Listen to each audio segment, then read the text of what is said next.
If only these people knew I rode a 600. They'd be asking me for advice. We're going to start riding. Does anybody remember what we're supposed to be doing when you begin to take off on your motorcycle? Floor it? Yes. I mean, no. I'm flooring it. If you want the simple answer to the question, do you really need a motorcycle license? It's yes. You need it legally and for some other reasons that we'll get into right now. As you can see right here, you're about 24 times more likely to be involved in a fatal accident when riding a motorcycle compared to a passenger car. 36% of fatal accidents were unlicensed riders nationwide. And if you live in Texas like I do, 51% of accidents that resulted in death were unlicensed riders. Motorcycle accidents account for 14% of total accidents nationwide. And this is a very large number considering the motorcycle rider population nationwide is much lower. 24% of fatal accidents involved a non-moving object. As you can see here, this is deaths by age group in the state of Texas. And with no surprise, 20 to 29-year-olds lead the way with 134 total deaths in 2022, followed closely by 30 to 39-year-olds with 123. But if you look a little bit closer, you'll see there is some good news, and it's that the 20 to 29-year-old group had the lowest percentage of deaths with no helmet compared to deaths with a helmet. And this chart is similar in the fact, but it shows just serious injuries, not deaths. And again, with no surprise, unfortunately, the 20 to 29-year-olds are in the lead. When you decide to get on a motorcycle, you're taking on risks that most other people don't take. And the last thing you want to do is put yourself, a passenger, or someone else on the road in danger. Like I just mentioned, 24% of accidents were with non-moving objects. What should that tell us? That should tell us that more than likely it was the rider's fault, and maybe a good number of those could have been avoided altogether if they had better skills or knowledge of what to look for. Now I'm going to pass it over to Doc from Safety on Two Wheels to talk about the legal side of things. Because there's some misunderstanding, and it's actually coming, I have heard from motorcycle dealers or salespeople who may not understand the laws of Texas. But what do you have to have a motorcycle license for? What size? And so the way the law is written, anybody 15 and older has to take the class to get their license, and you have to have a motorcycle license to ride any two-wheeled vehicle that is over 50 cc's. Just a quick interruption. As you just heard, anything over 49 cc's in the state of Texas and all of these other states, as you can see here, you are required to have a motorcycle license to ride on public roads.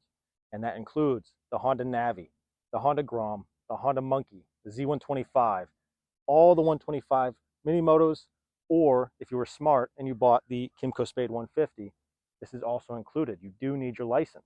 And so these little 49cc scooters that you see people get, you don't have to have a license for that. I've had people say, well, how do you fit the CC into the electric motorcycles? That's just been blocked in. If it's electric two-wheel, bang, you got to have the license for that. But your 125 scooters, your 150 scooters, 175, there's even Yamaha actually made, or Suzuki I think made a scooter up to 600 cc's. I know BMW has scooters, but you still have to have a license, because other than shifting and learning the clutch, everything else about riding that scooter fits into the two-wheel category of learning how to ride, how to look, how to learn the throttle control, how to work your brake. And so it's a requirement. Anything under 50 cc's, you're golden without a license. Anything above that, you're going to have a license. So I have one caveat I want you to think about this. You may think, well, I'll just get a 50cc motorcycle and I don't have to have that. So what's going to happen is, if you think you like riding and you get a little 50cc, you're going to realize real quick, I need more horsepower. I need to get myself out of the way. I need to be able to at least keep with the flow of traffic. You may not need to go out and get some big high-powered sport bike, but you're going to need to get something bigger for what you want to ride and where you want to ride it. people will buy the motorcycle, get the insurance, and they think they're good to go. Well, there's a clause in every insurance policy, and I'm hearing more and more from insurance agents because there are so many unlicensed riders in Texas that are having accidents. There's a clause in motorcycle insurance policies that insurance companies are beginning to enforce.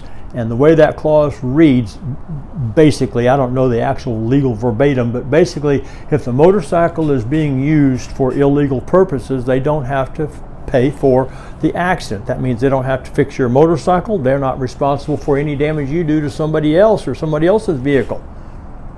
Well, guess what? If riding a motorcycle without a license is illegal, you're now using that motorcycle illegally. And so we're starting to hear more and more insurance companies invoke that clause.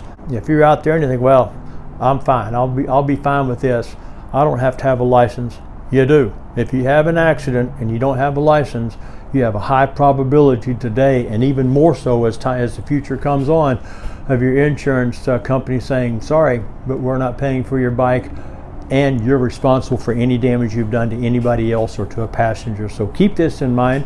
I'm not just throwing this out here as a scare tactic. I'm just letting you know, as a potential rider or a current rider, just having your insurance is not going to be good enough, especially if you have an accident. Now, I'm not saying that this basic fundamentals course and getting your license is going to make you a way better rider and way more knowledgeable right away. What I am saying is it's a step in the right direction. You're going to be able to get hands-on experience with experienced riders who've made mistakes that you might have never made and know how to fix them. They'll be able to point out things that you're doing wrong and let you leave with a list of things that you can practice moving forward. So give yourself the best chance at surviving on one of the most dangerous ways to travel and get your license. And if you live in the Houston area, Dock and Safety on Two Wheels are located in Tomball, and they are fantastic. This is not sponsored, but Doc and I have partnered up to try to encourage people to get their license. We think it's very important, and we want to reduce the amount of motorcycle accidents and motorcycle fatalities in the state of Texas.